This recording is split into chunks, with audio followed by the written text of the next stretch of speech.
RiseAbsorb is redefining what growers expect from phosphate fertilizer. Backed by data and built for performance, RiseAbsorb helps reduce phosphorus losses, improve uptake, and boost ROI without increasing input costs. Join the next wave of growers switching to the next generation of phosphorus fertilizers by visiting phossolutions.com.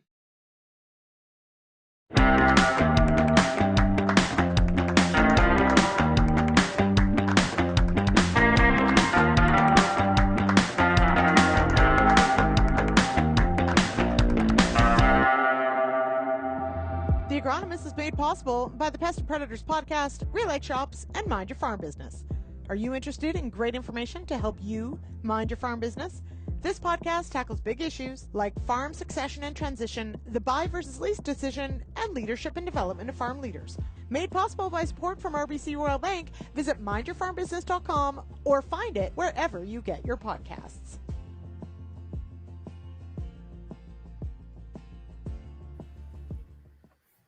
Hello, everyone, and welcome to The Agronomist. I am your host, Lyndsey Smith.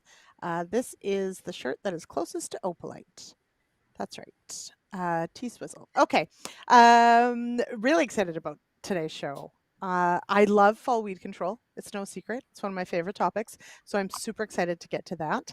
Before we get there, though, thank you to everyone who's already live and in the comments sharing what the weather was like where you are, because oh my goodness, it has been absolutely summer around here, but it looks like, and maybe if we're lucky, it looks like some rain tomorrow and some cooler temperatures, which goodness, we need it. But that does bring up some key questions that I've got for tonight's guests when it comes to fall weather. A reminder though, if you collect those CEU credits, head on over to realagriculture.com/agronomists. Let us know you took in the show. While you're there, sign up for the newsletter. And a reminder, of course, next week, Thanksgiving, yay, Turkey Day. So there is no show next Monday. And the week after that, everybody, Wheat Pete is your guest host. So mark that on the calendars. Make sure you're here. Okay, let's bring in tonight's guests for this discussion on fall weed control. Joining us, Jack Payne from South Country Co-op out of Alberta, and Kurtis Pilkington with Bayer Crop Science out of Ontario. Kurtis, we'll start with you. First time on the show. Congratulations and welcome here. Thank you. Tell us about the area you cover here in Ontario, and what was the weather like where you are? For sure. Thanks, Lyndsey, and thanks for having me. So I'm in Guelph, and then I kind of cover an area that goes north up towards Barrie and south towards Niagara. So it's a pretty wide stretch in that middle ground of Ontario. And yeah, it is toasty warm. I think we were 31 with the humidex today, but like August, which was phenomenal for out walking fields. I was really enjoying it. I mean, the alternative is it could be cold and wet and miserable. So while we all would like some rain, yeah, that's maybe not ideal. All right. Now, no stranger to dry conditions. It's Jack Payne, of course. Jack, what has kept you busy the last few days? Well, we've had a very open, warm fall as well. We've been in the mid-20s. You were talking about, I see some of the chat about how dry it is. We did catch some really good rain later in the summer and through July and August, but the taps turned off in September. They're literally looking at some of the weather stations. There has not been a drop of rain for the whole month of September. So it has just been a wonky year. We started out very dry. We started out very dry in May. It was looking like it was going to be another one of those disaster years. And then it started raining in June. Unfortunately, a lot of the rain came a little bit late, so some of the crops weren't able to capitalize on it because, for example, some of the cereals, they'd already made up their mind, hey, I'm producing ahead, this is it. Whereas canola, being more plastic and more flexible, it said, hey, I've got some moisture, I'm going to start, growing again. So we had a really interesting year. We on the east side of my territory, which butts right up at the Saskatchewan border, there's some areas there that were very dry. Yields in the single digits. You move westward, you get to the foothills south of Calgary, and talking to the location manager at High River, he's been there over 30 years. He said this year is the biggest crop that he has seen. So we've got the good, the bad, and the ugly. Mostly, Kurtis, for a lot of us, at least where I am, not great, and it gets worse outside of this area.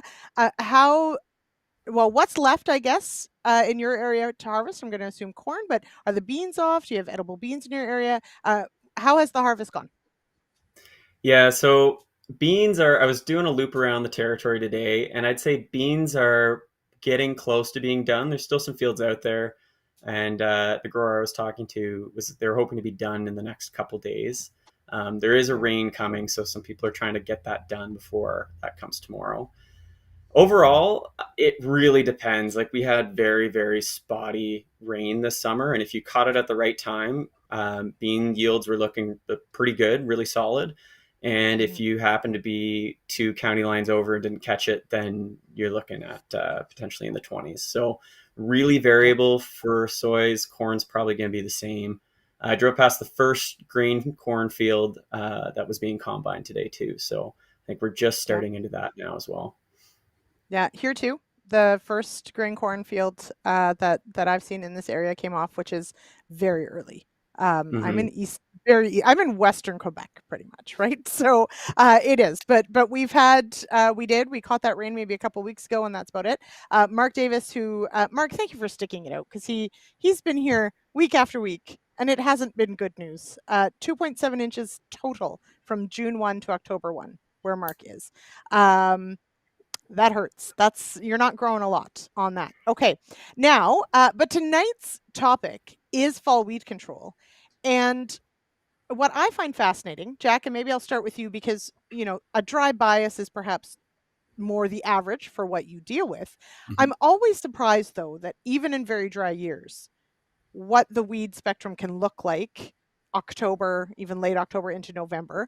So what are you seeing this year, but what are you typically targeting this time of year if you're going out for that fall pass?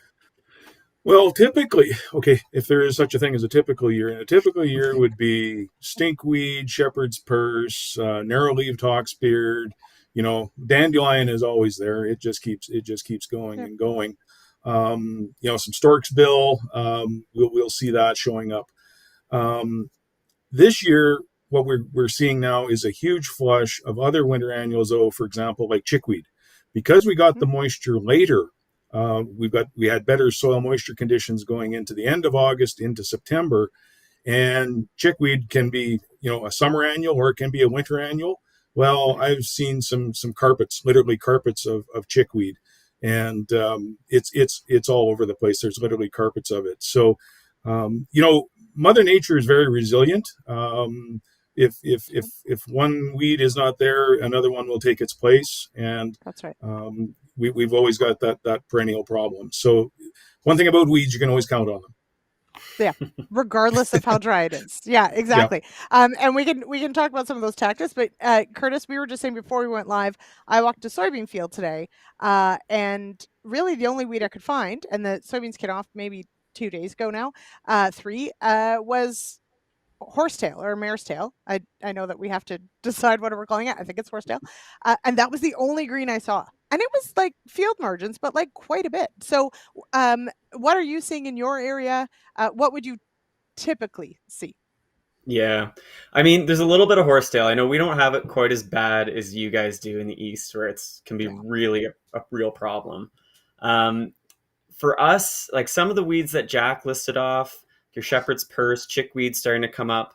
Fleabane's a big one for sure, as those the winter annual cycle of it's just starting to emerge. And then the other weed that's been a real problem, especially in cereals the last couple years, is bluegrass and some more winter annual grasses.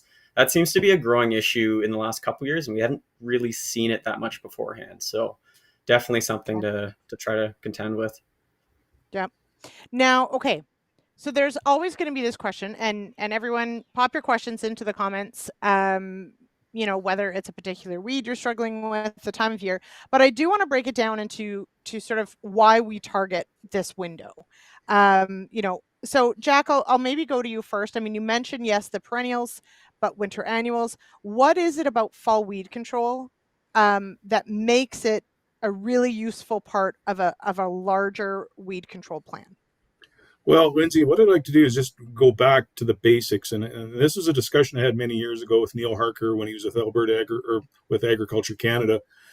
If you look at weed ecology, you've got summer annuals, winter annuals, biennials, perennials, and from a control perspective, if we apply all of our control or most of our controls in the spring on those summer annuals and whatever, we're selecting for a target group. We are focused very much on those weeds and we'll do a good job of controlling, the wild mustard, the stinkweed or shepherd's purse that germinates, early in the spring in a summer annual.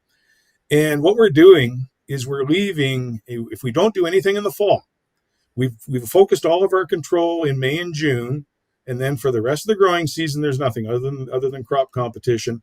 And then you take the crop off, you've opened up that canopy again, you've opened up the ground to sunlight, and the weed seeds can germinate. What we've now, if you don't do anything in the fall, what you've done now is you've allowed Mother Nature to exploit the fall. Those weeds that are winter annuals that can germinate, they're going to say, "Hey, you've just left me a golden opportunity here. There's no other crop. There's no crop competition. I've got access to all the sunlight I want. Everything is just smooth sailing." So it's kind of like when we think about controlling a pest, I think of the feral hogs.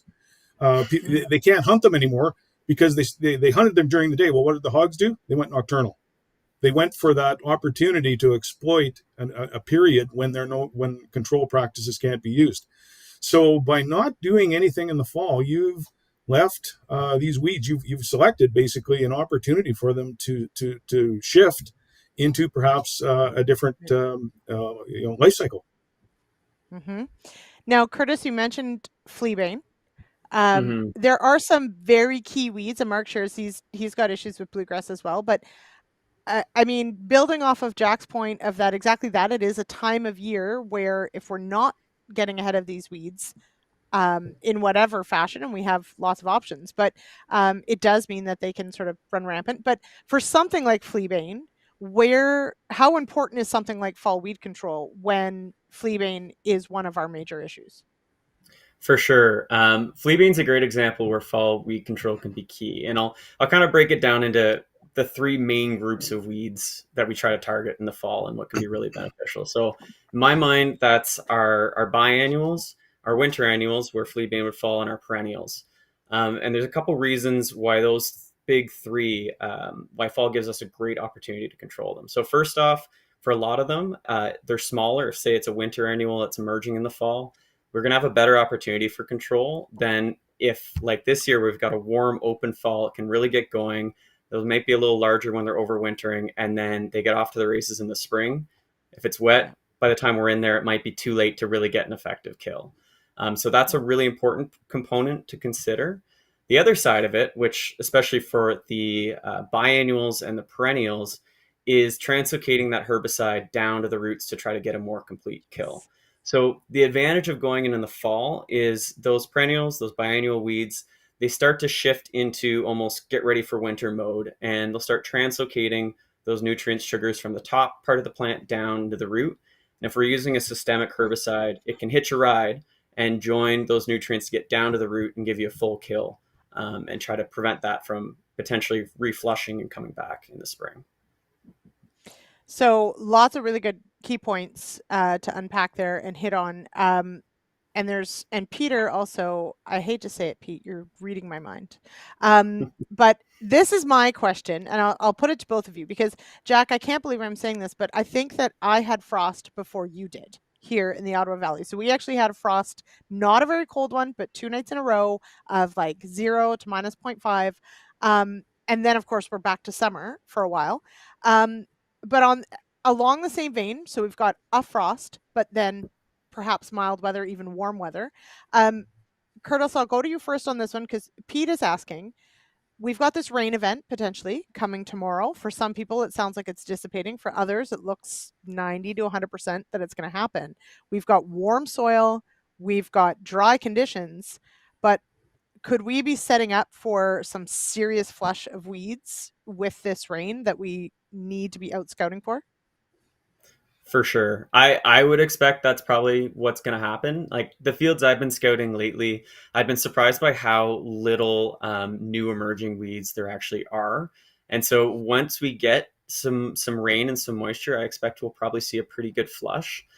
And that's where it comes in, where the frost for areas that have gotten a frost so far, it might not have been heavy enough to even take out the weeds that were already in the field. And of course, these new ones are going to escape it and keep on trucking. So when we're thinking about what we're going to see coming forward, I'd say like, try to scout your fields. If you sprayed a burn down already, maybe have a look and just see what's going to happen coming up, because I don't think we're quite out of it yet. Normally in the fall, what can help us out is once we do the burn down, we get some cooler weather that really slows down the weed emergence and can carry that herbicide to make it seem like we're not getting as many weeds coming up until spring, but might not be the case this year. Also, Pete, thank you for spelling it out for me. Horsetail is the weed that I'm seeing. Mare's tail is what Canada fleabane gets called in other areas, which Kurtis did tell me before we started, but I couldn't remember. So there you go. Thank you, Kurtis. Thank you, Pete. So we got that. Okay. So Jack, by the same token, though, when we think about fall weed control, does the first frost matter to things like perennials, etc., or have they already started to set up for dormancy anyway? So Kurtis talked about, putting stuff down into the roots and they can translocate that chemical, but does the first frost really matter? From what I know, it's not really driven by frost. It's more driven by day length. And so as we get shorter days, your perennials, winter annuals, that kind of thing, they know, hey, winter's coming. Summer's ended, we're into fall, and it's day length. So as we get shorter and shorter days, that really tends to drive that sort of the reaction of translocating phosphate and sugars, down to the root system. Now, as far as moisture goes, again, what's going to drive germination? Moisture and soil temperature. So if you've still got warm soils and you've got moisture, and if there's an ungerminated seed there, they're going to start to catch. So, and just something too, Kurtis had mentioned about bluegrass and whatever. Southern Alberta, we're seeing more and more issues with downy brome or cheatgrass. It's referred to, and again, it's a winter annual. It's a short-lived annual, but basically, it's primarily a winter annual life cycle. So it's going in gangbusters too. The downside that we have with downy brome is they have identified some group 9 resistant biotypes of downy brome. So throw another wrench into the works of trying to manage weeds. Yeah. Yep. So, and that is, of course, a key part of this entire discussion as well, is the products that we're going to choose have to actually be effective for what we're targeting. Kurtis, in that conversation of what we're choosing for our fall weed control, is it an advantage potentially to try and get ahead of some of these multi-resistant or resistant weeds, or is it a key part of, or how does it fit in that conversation? Yeah, I think that's a key part of the conversation. And I think a lot of it comes down to is knowing the weed spectrum in your field as well. I think that's a big part of it, to make sure that you're targeting with the right product. But if you're going in with a burn down, like often Roundup is going to be, or glyphosate is going to be the base of that. But it's always a good idea to top that up with something else that can give you a little extra burn and potentially protect you against glyphosate-resistant weeds, which we know is a growing concern everywhere. And for us, primarily, that's going to be Canada fleabane that we're really concerned about. Mm-hmm. Absolutely. We did have Peter Sikkema on the show just a few weeks ago to bring the good news of all the things that water hemp is resistant against. It was not good news, everybody. It was terrible. So yes. Okay. Let's go to our first clip, because a few things have come up in the chat, one of which is how weeds potentially adapt during periods of dryness or drought, and so why they may be harder to kill potentially. And then Mark also has mentioned steel, and I do want to talk about iron a little bit. And I'm glad also, I think I saw Rob Miller in the chat, which is good because he's in this next clip. So producer Jay, we're going to go to clip 1. It's Corn School with Rob Miller talking about the importance of fall weed control. Hey,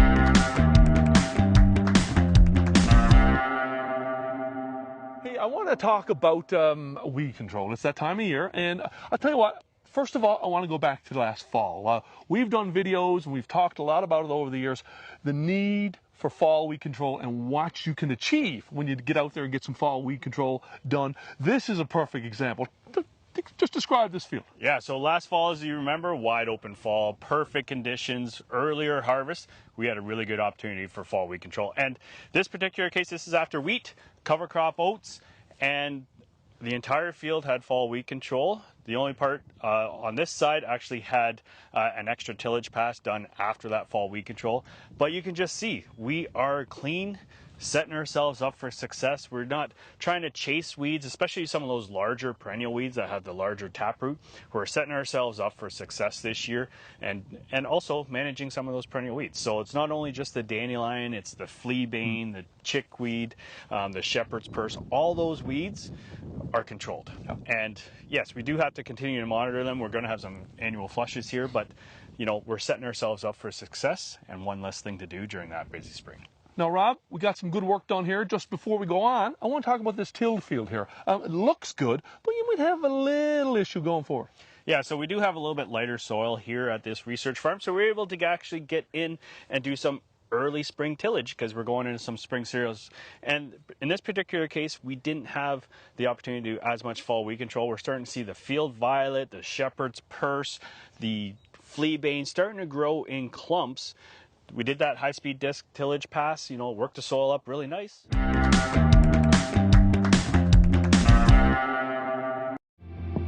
Our sponsors of the show are Mind Your Farm Business, the Pest and Predators Podcast, and RealAg Shops. RealAg Shops is a video series brought to you by Princess Auto. In this series, check out smart and slick shops from across Canada.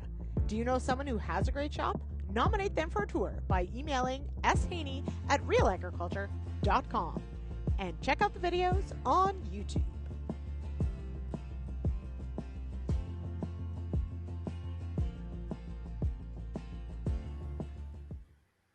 All right, so some great questions rolling in. The question of, Kurtis, maybe I'll go to you first on this one, of the role of tillage. So we've got, and Jason's got a couple things to unpack. Mark has said that weeds aren't resistant to steel. I have thoughts about that, Mark. But there is the question of, let's say fall tillage is part of your usual plan. There is a question, and Jason, I'll read the first part in a minute, but I want to just focus on the tillage part. In my mind, it's always you spray and then you till, because you want to make sure that what green material was there, you're going to kill it, and then you're going to kill some stuff with tillage. But where, Kurtis, in fall, if we're thinking about fall weed control, how effective is tillage? Is it an effective mode of action? For sure. Well, I'm thinking back to my my days in Peter Sycama's weed science crash course, and like that was always a component there. Is what iron really is an extra mode of action for you to tackle in the field. Now that being said, I will pull on what you were kind of saying that Jason mentioned about there's no resistant weeds to tillage. Right. And that reminds me of my crop scouting days looking at, I think it was marsh swamp weed. It was a rhizome weed where they were tilling and tilling and tilling and just spreading this right across the field. So there's definitely exemptions to that rule where tillage can make the situation worse. But I think definitely in the fall, when we're talking about a great opportunity for control, I would say if you're going in with a burn down and then that tillage is that secondary mode of action to capture anything that's emerged after or give you a complete turnover and kill on some of those perennials that are slow to take down. Now, if you're doing that, though, it's important to think about how long you're waiting between your herbicide pass and your tillage pass, because we want to make sure we're giving enough time for that herbicide to translocate throughout the plant. A lot of times we say give at least a week, or at least that's kind of the mark that I like to say. More is probably even better, and it really is going to depend on your weather conditions too. If it's cold, that herbicide's moving a lot slower through the plant than if you've got this hot, sunny weather that we have now, where it can really move that down into the root systems quickly. Now, Jack, what I think about though, and again, we're dry this year here, which is not the norm, but in my mind, tillage is a drying pass. So if water is already limiting, what is the risk of using tillage as a mode of action if I'm already pretty dry? Well, Lyndsey, if you remember the late Les Henry, he said stored soil moisture is like money in the bank. That's And right. for the dry prairies, it is so precious. And as much as we do sometimes complain about, well, it rained at the wrong time, farmers in the dry prairies never turn away moisture, and it's a very precious resource. So the ability to take out these weeds, with herbicides without having to till the soil, without having to dry off that, top, 2 to 3 inches is key. I mean, the top inch is going to dry out regardless. I mean, you're going to lose that if we get a Chinook and the snow melts and whatever, that top inch is going to dry out. But trying to preserve that moisture down at the 3, 4, 6 inch depth is really key, because that's the moisture you want to get to at seeding time, where you want the top inch or two to meet that moisture down 3 inches so that you can get germination. And if you lose that moisture down below at that 3 to 4 inch depth, you're seeding into powder, and you have got tough sledding right from the get-go in the spring. Mm-hmm. I would also like to point out that a tillage path looks really good at first, and it also looks really good from the road. But when you get walking, you will find weeds that have totally survived. You just can't see them from the road. I have seen dandelion survive all sorts of things and just start growing again. So I think it probably makes us feel better because it does tidy things up, at least temporarily. But I don't know how effective it is actually on a kill. Maybe for some weeds it just sets them back. So that's also what we have to think about. Good point though, Kurtis, on thinking about if we're going to spray and then till. The weather does make a difference, right? It's not 7 days of 25 degrees Celsius usually in October. It might be 7 days of 12 degrees, right? And so we might need that 10 days or 12 days to actually make it work. Okay, we've got some great questions about tank mixing, which I think is a great place to go on this, in that, obviously there was a time when, a pass in the fall might have been pretty straightforward, pretty easy to decide what went in the tank, but now we're dealing with maybe more complicated things. So Peter says, so Kurtis, I'll go to you on this one, because we even have some slides for Infinity FX. It's like Pete knew you were coming. A grower sprayed big dandelion with 1 liter per acre of 540 glyphosate 2 weeks ago before putting in wheat. So far, they don't look to be dying. See what I said about those dandelions? Anyway, how long do we wait before deciding to spray with Infinity FX? Dun dun dun. Kurtis, what say you? Yeah, that's a tricky one to say exactly, but it sounds like that might have been a little, if it's really big dandelion, that might have been a little low on the Roundup rate. And then also combined with the fact that if it's been really hot and really dry, it's tough to get a kill. Yeah. So I would say that if you're not seeing it now, and if you don't see it another week from now, then it's probably not going to be super effective. And you might want to be thinking about your pass with Infinity FX. Okay. Yeah, for sure. Okay.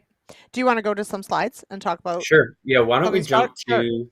We can jump into the Infinity FX slide. So this is a Okay. little bit of a pivot from Pete's question, but this was Yep. work that we did looking at fall versus spring This one. weed control specific to winter wheat. Yeah, we can leave this Okay. one up and we can kind of jump This around one. between Yep. them.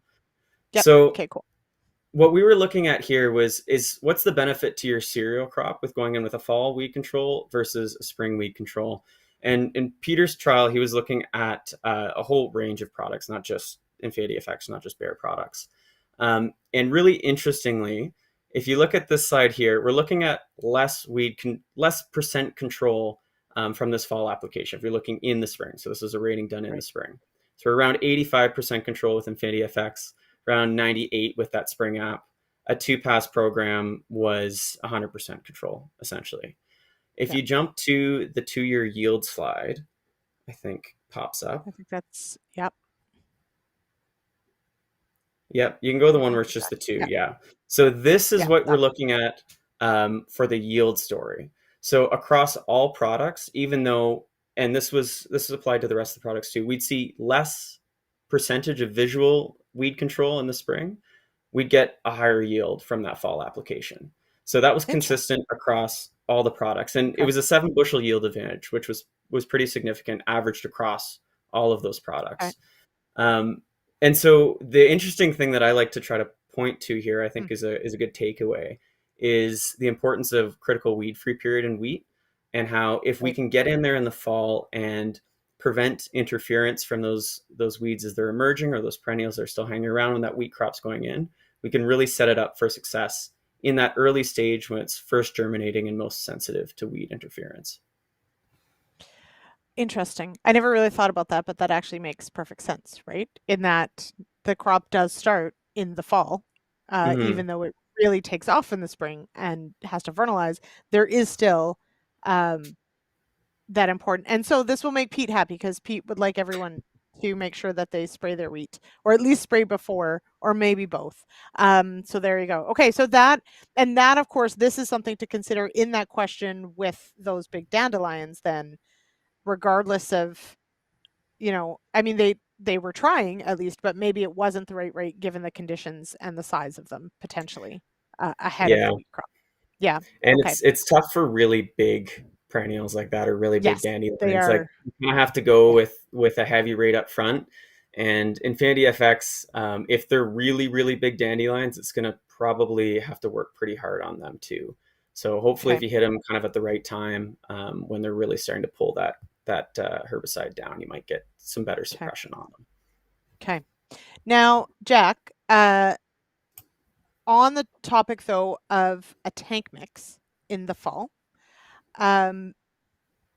what goes into that discussion? What are you, when you're working it through with growers as to, what weeds they're trying to target, or what they've got there?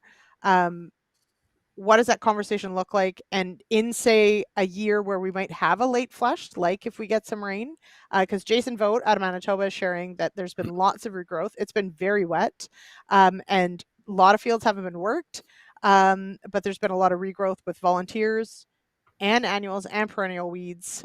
So what would be a broadleaf tank mix partner to go with the glyphosate in the fall? Well, a couple of things you got to consider, Lyndsey. First of all, one is what's the rotation? So what is going into that field next year? And if you're going into with some pulse crops or whatever, following up, let's say, a cereal, you're going to be limited as to some of your options, because you've got limited options, especially you got limited options in some of your pulse crops as to what you can use in crop. So if you consider a cereal, for example, you've got probably 6 or 7 modes of action that you can use in a cereal crop the next year. So your fall weed control program doesn't have to be quite as precise, or you're not limited as much, because again, you can go in with a phenoxy, you can go in with a group 4, with glyphosate. And for some people, how would I say that have got a fairly straightforward rotation, that would probably suffice, especially if you're price conscious or cost conscious, if you've had a poor year crop returns kind of thing. Nothing wrong with that approach. But if you're going with a pulse crop, now you want to consider, what are we going to do in the fall to set ourselves up for success? Because knowing that we can't use certain groups within that pulse crop itself.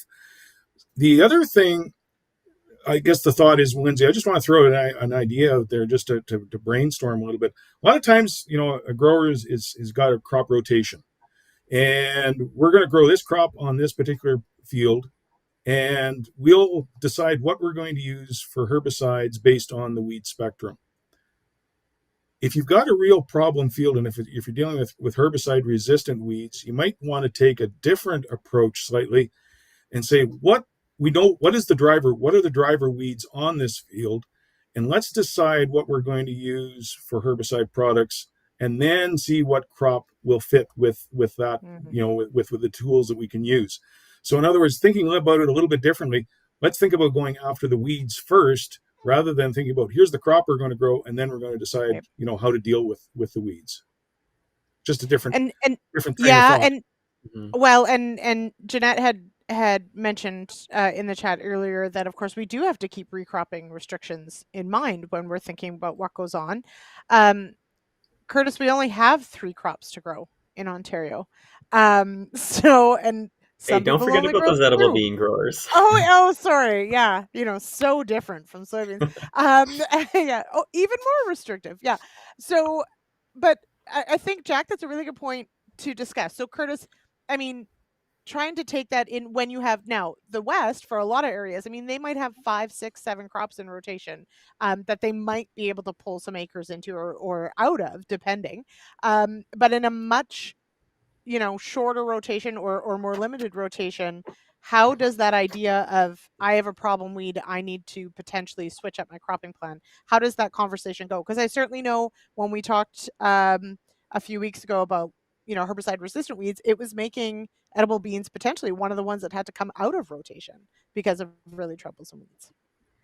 Yeah, like when I think of what our standard rotation would be, often there is a good management option in each of your corn, soy, wheat, where you can maybe run into more troubles if you're doing IP beans or edible beans, where you are a bit more limited in what your control options are. But it does depend. Like I was having a conversation with a grower that we did a trial with this year. He was really struggling with glyphosate resistant ryegrass, and so that's been a problem that's popping up quite a bit just this year in different parts of Ontario. And he was having that debate of should I be thinking about altering my crop rotation or not to try to give myself a better option for control here. Um, Okay. but I think when we're thinking about our big three crops, usually we have the right tools. I think a big part is just applying them at the right time and knowing what the field conditions are and what your weed spectrum is so you can make sure you're picking that right herbicide out of the toolbox. Mm-hmm.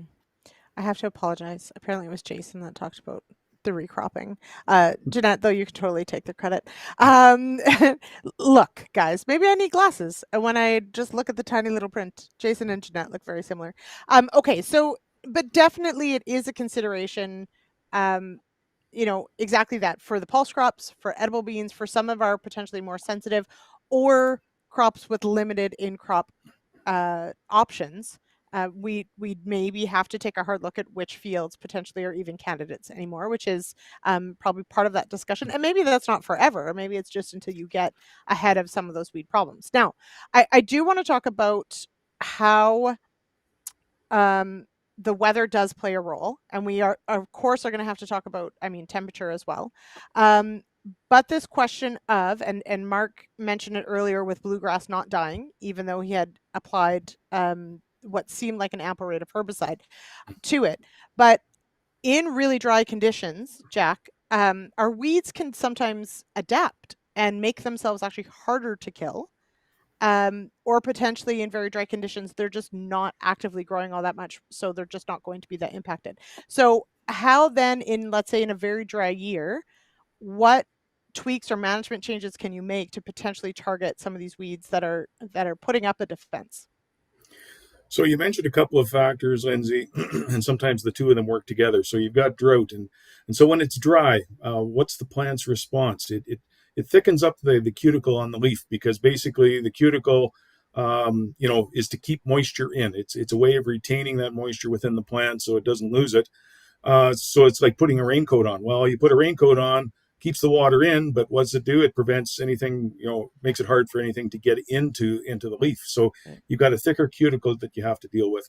The other thing you mentioned too is temperature, because again, some weeds, of course, like kochia and Russian thistle, red root pigweed, they are C4 plants, and so they love warmer temperatures. But a lot of your other cool season weeds don't like the heat, and actually, again, it can work the opposite. That basically they start to shut down.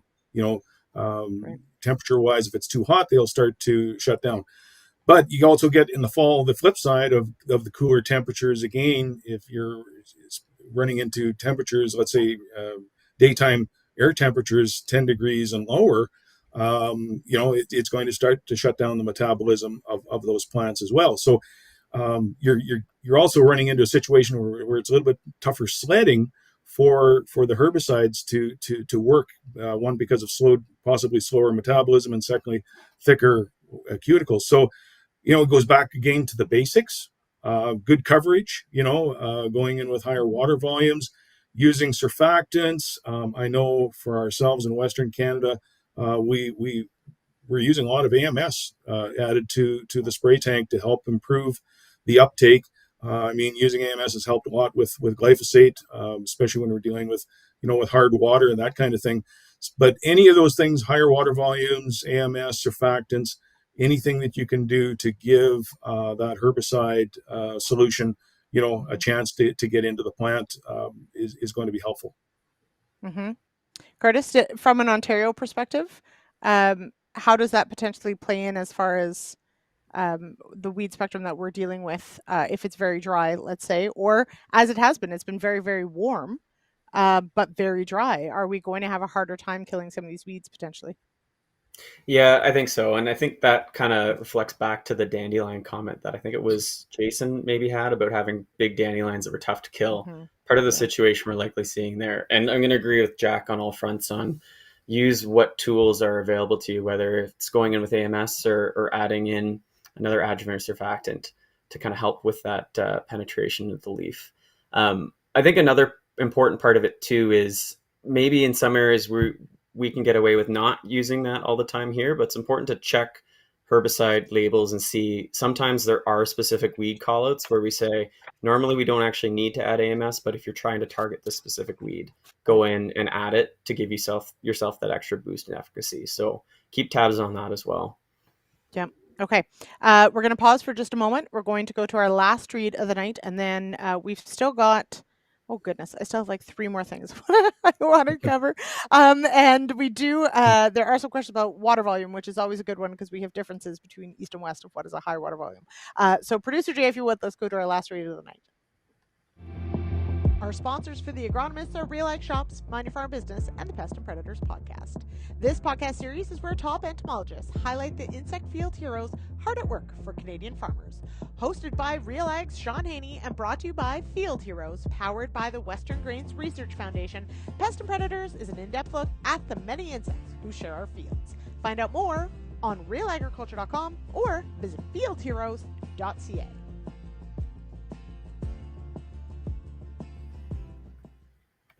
All right. So Kurtis, if you tell a grower, make sure you use high water volumes, what is a high water volume?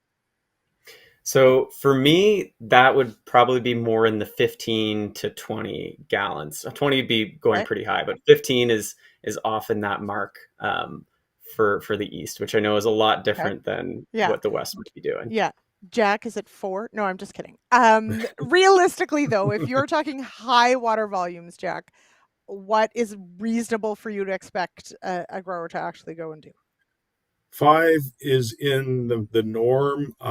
Occasionally we can push people to get into 10. And occasionally we can get people to push more if they're for desiccation, and harvest aids, but to get through the canopy. But it's acreages. It's covering ground, and the fewer times you have to fill, the more ground that can be covered in a day. And to be quite honest, with the logistics of some of the very large farms, I can sympathize with these people. They've got a lot of acres to knock off, and stopping and filling is in their mind not productive time. So, but if we could get, you look at all the labels, it's 10 gallons. It would be nice if we could achieve that in many cases. Yeah. Tom Wolfe would tell you, figure out how to get faster at your refills. That's what Tom Wolfe will tell you. Yep. So there you go. Yeah. Put it on the winter wish list of things to work on is, how can you get fast refills? But it is, Jack, exactly to that point, we are talking, huge acres to get across potentially. And so that does come into play. We have had some farmers on to talk about their experiences with I'm not supposed to call it spot spraying, but we'll call it spot spraying, where that can significantly reduce the overall amount of product that you have to put on. So that may be part of the tools as well. So so it's Jason shares, I tell my growers 15 so they go to 10. It's all mind games. That's persuasion, Jason. Good job. It is. Realistically, and Jack, you pointed out, for something like a desiccant or something that, it's a thick canopy, you're trying to get that product in. But yes, it's always an interesting conversation. Okay. Now, the question of freezing temperatures and frost always comes up. I know we've touched on it briefly, but I want to make this, very clear because Kurtis, I'll start in the east here. We have had this very hot weather, like honestly hot. It hasn't just been warm. It is looking like it's going to start to be probably a bit more seasonal. But realistically, you're right. We could have beautiful weather sometime into November, and then usually it's very crappy for a few weeks. And then we finally get winter, and I'm happy again. But how cold is too cold? If there are weeds there that we want to target, do we need a minimum air temp? How does night temp play in? What's the sort of what's the conversation for the east anyway?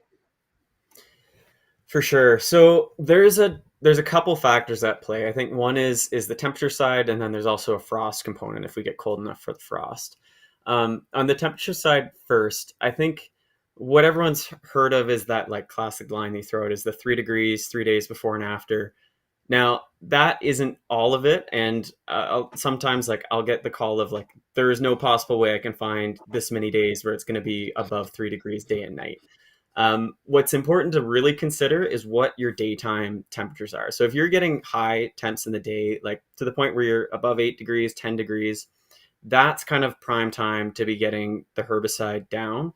And if you're in a situation where it's going from those daytimes of maybe high single digits, but then it gets low again at night, make sure you're applying with a couple hours of good warm weather in the afternoon before it starts to shut down for the night. The idea being you want that weed to be able to take in the herbicide and start translocating a bit before it sort of goes into the shutdown, cool down mode at night. So keep in mind those daytime temperatures.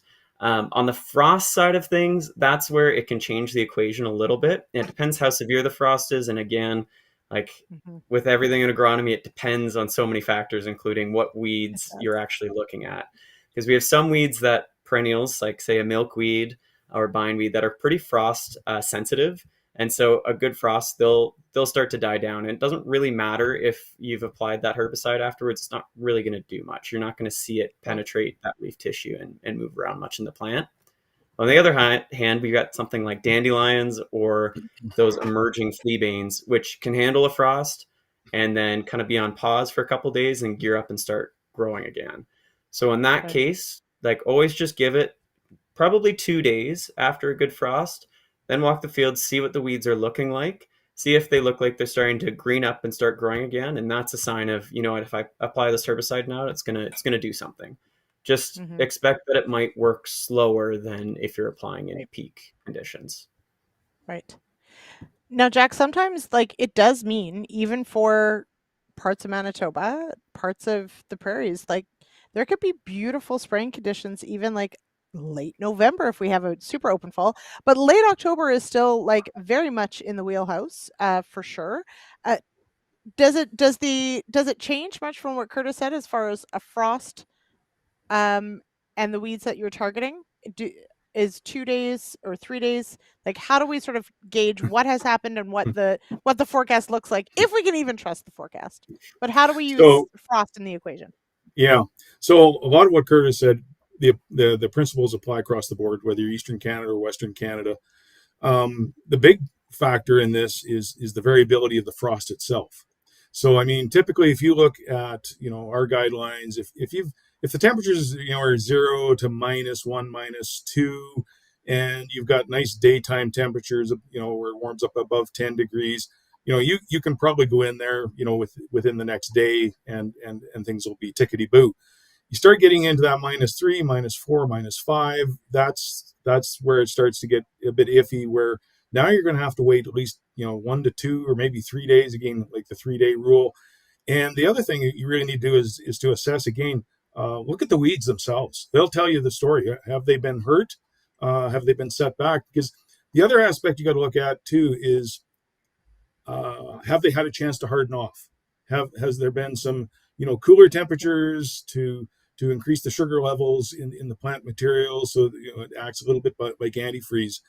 And like I said, the other thing, Lyndsey, is the variability of the frost itself. It can be highly variable. So, using that rule, it was only -2 degrees.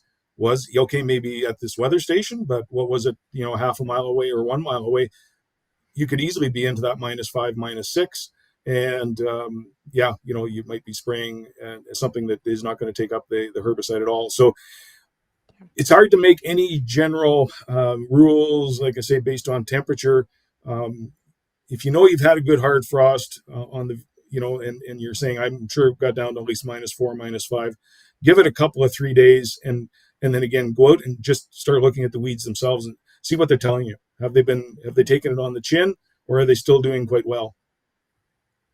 So, so like looking in the next couple weeks with, for here anyway, with a lot of harvest off after this rain, Kurtis, I think we all are going to be walking a lot more fields than maybe we had wanted to, because usually, the soybeans come off and it's green. Like the field looks pretty green if you haven't, right? Whereas like it is dust where I am. Like it is just dust. There isn't much. So it'll be after this rain, but maybe we'll have decent weather and that'll be okay. Jack, the one thing I want to touch on, that and Kurtis, I'll ask this as well, although I know it's less common, but there is the option of fall applied product that we don't expect it to work till spring.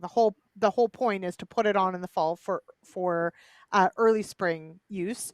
Where does that fit into this conversation? Obviously, it's fall field work, but it's not controlling weeds this fall. It's really to get a jump in the spring. So where do those products fit?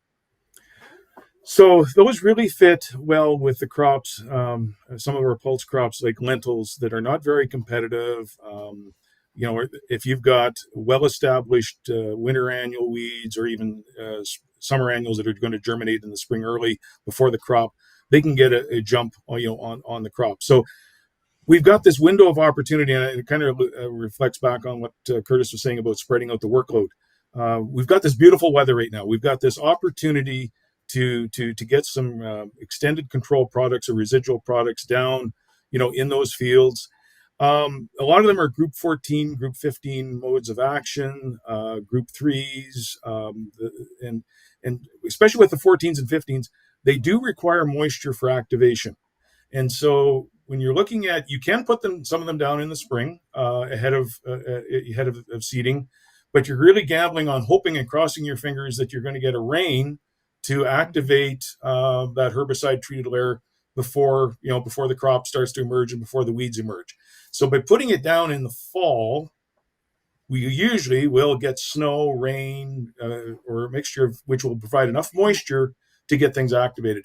Now, the thing that you have to work on, though, is the timing, because these products are not indefinite. They're not going to provide season-long control. Right. And in fact, the clock starts ticking on breakdown of these products when they've been activated by moisture and when soil temperatures are 10 degrees or higher. So we've actually been too warm the last few weeks, actually, right now, to have put down some of these products because our soil temperature is still 15 to 20 degrees, and it's still quite warm. So if you did put them down, there's a possibility that you would, the products would start to break down too soon, and then you're not going to have any residual extended control in the spring when you need it. So again, we've been holding off, and we're starting to get into a cooling phase. We just had our first frost really this past weekend, so those temperatures are going to start to drop off. So I anticipate in the next week to 2 weeks, looking at the forecast, it looks like it's going to be cooling off, and we're going to have a good opportunity to get some of those products down. The other thing, though, that we need to touch on, and I did include one slide, Lyndsey, if you maybe want to go to it, that mess of carpet of weeds. Yes. on the It's a beautiful picture, Jack. Yeah, there we go. Yeah. This is some of the messes that we've got out there because of the warm fall and that moisture. And we've got stork's bill, we've got shepherd's purse, we've got sting. The point I want to make is that for some of these foliar they're liquid products that are sprayed onto the soil or onto the plants. But if you're looking for extended control on the soil, we recommend that if you've got more than 25% ground cover, those leaves are acting like umbrellas. So what's going to happen is when you spray that group 14 or 15 onto, in this particular case, so much of the soil is actually shaded by the weeds that it's not going to get to the soil surface. Now, these products, when they're applied to the stubble and the dead material, it will wash off. So they don't bind to the old stubble, but they will be bound to the green material. So in a situation like this, if you're putting down a product and you're hoping for extended control into next spring, I'd say we've definitely got more than 25% ground cover here.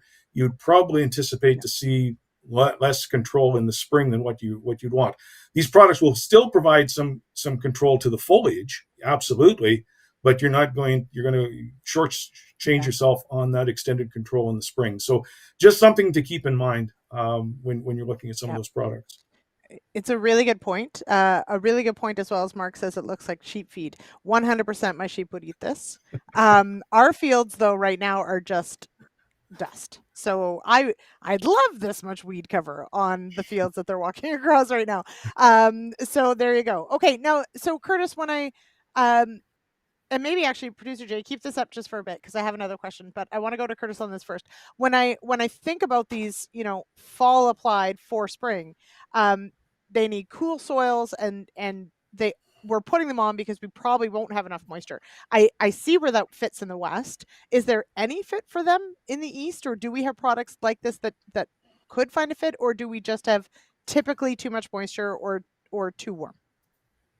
Yeah, definitely a little bit different in the East, where we're not trying to gamble with the soil moisture as much. Usually we're lucky enough to actually catch a rain here and there. I mean, I think there's advantages to putting down residual product in the fall, potentially to prevent those later emerging weeds. As we sort of talked about, year like this, where there's potential that we continue to see later weed flushes. But I think generally that's not quite as common of a use. So we're not going in with a really strong residual product in the fall. Usually we're going to save that till the spring. In my mind, a lot of that is because we get a wet enough spring that we see heavy pressure in the spring where we want to take advantage of the residual then. And a lot of the times in the fall, our burn down, or if it's say in a cereal crop, it's happening late enough that we capture most of those emerged weeds, and we end up looking pretty clean for the rest of the fall into spring. Temperatures cool down, we see a lot less emergence, and then we jump in there with our spring program for especially our corn or our beans. So even though I think there is advantage to having residual down the fall, I think we don't see quite as much of it happening here. Just there's not quite as much of a need. Mm-hmm. Lyndsey? Okay. No, yes, Jack. So just sorry, I didn't mean to, but just one more point I wanted to make on this, using the residual products. You also have to watch you have to have excellent field records. If you've used some of these products, for example, let's say a group 14 and used it in the spring with as a pre-seed burn off, you have to watch the labels because some of these products you cannot use consecutively. So if you use a certain product that's a group 14 in the spring as a pre-seed burn down, you better not be using it in the fall for fall weed control because you may end up with a big problem next year with too much residual. So keeping good records, spray records, is absolutely paramount, and also paramount to have that discussion with your agrologist or your agronomist. If I'm making a recommendation, if you didn't tell me that you put this other product down in the spring and we've doubled up on it, we've stacked, and we could have some problems next year for crop establishment. So just a point to be very cognizant of crop records. Very good point. So Jack, I kept this up here, so everyone could try and name as many weeds as possible that they see. There'll be a prize later. Just kidding. No. But looking at this, Jack, and I don't know the details about this field, but you're right. Probably, would be a challenge to put on some of those fall applied for spring products. What would you do in this field?